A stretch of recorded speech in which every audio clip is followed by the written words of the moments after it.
ये great wealth transfer बड़ा ही common phrase हो गया है फाइनेंस की दुनिया में। लेकिन इसका मतलब क्या है?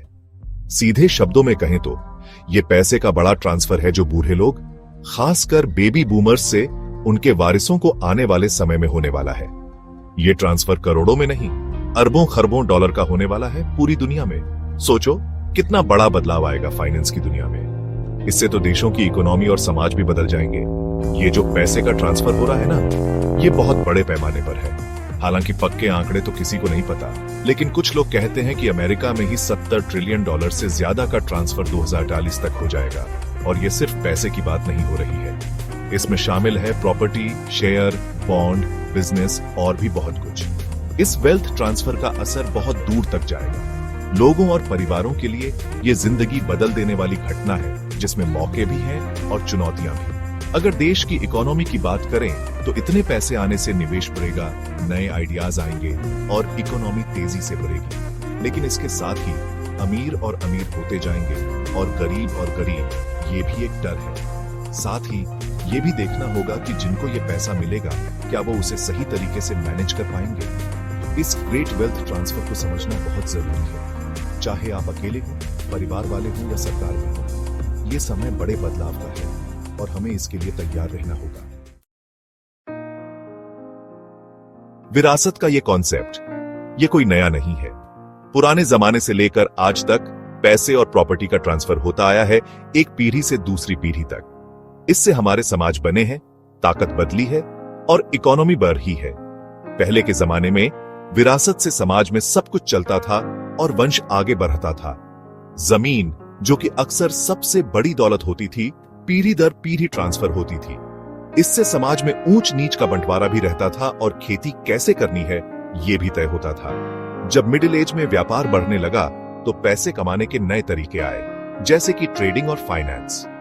विरासत के कानून और रस्में भी बदलने लगे और इस तरह वसीयत, ट्रस्ट और ऐसे ही और भी चीजें आई। इंडस्ट्रियल रिवॉल्यूशन ने तो विरासत को एकदम से बदल कर रख दिया। फैक्ट्री और बिजनेस वालों के पास इतना पैसा आ गया कि लोगों ने सवाल उठाने शुरू कर दिए कि क्या इतना पैसा किसी एक के पास होना चाहिए? क्या विरासत से अमीरी और गरीबी का फर्क बढ़ता जाएगा?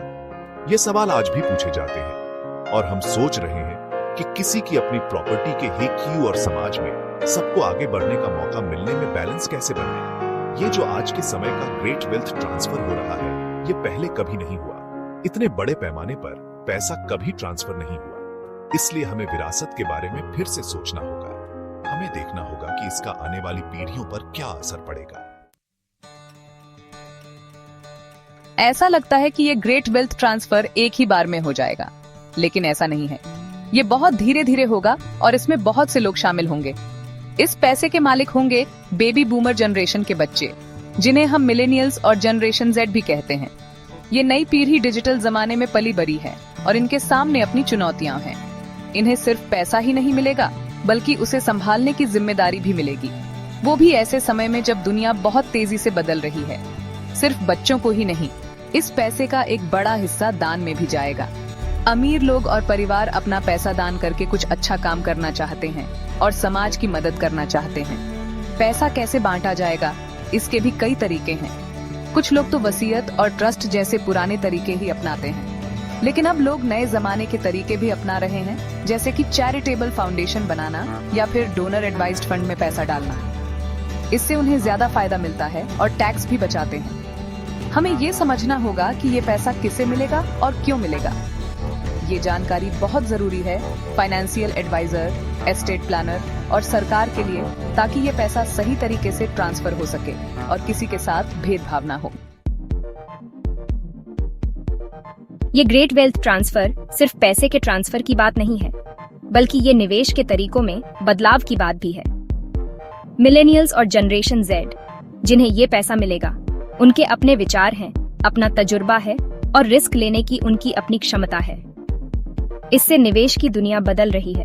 पुराने लोग शेयर और बॉन्ड में पैसा लगाना पसंद करते थे, लेकिन नई पीढ़ी कुछ हटके करना चाहती है।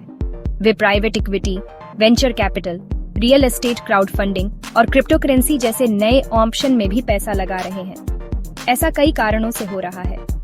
नई पीढ़ी टेक्नोलॉजी में ज्यादा कॉन्फिडेंट है, और वे ज्यादा रिस्क लेकर ज्यादा मुनाफा कमाना चाहते हैं। वे ऐसे निवेश भी करना चाहते हैं जो उनके विचारों से मिलते हों, जैसे कि सस्टेनेबल इन्वेस्टिंग और सोशल इम्पैक्ट वेंचर। निवेश की ये बदलती दुनिया मौके भी देती है और चुनौतियां भी।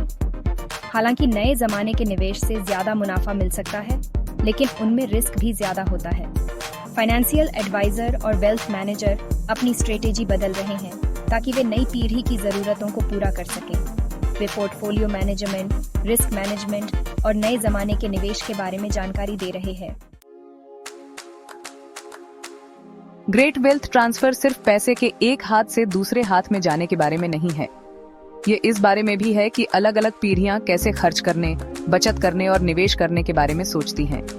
देखिए, इन बातों पर परिवार में मतभेद होना आम बात है और यह देखना बहुत दिलचस्प है कि पैसे के मामले में पावर शिफ्ट होने से परिवार के रिश्ते कैसे बदलते हैं।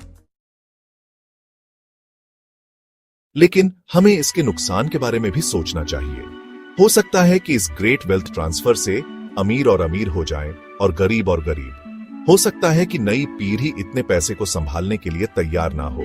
और ईमानदारी से कहें तो इस बात की भी संभावना है कि पैसे का गलत इस्तेमाल हो या फिर धोखाधड़ी हो। जिंदगी में हर चीज इतनी आसान नहीं होती।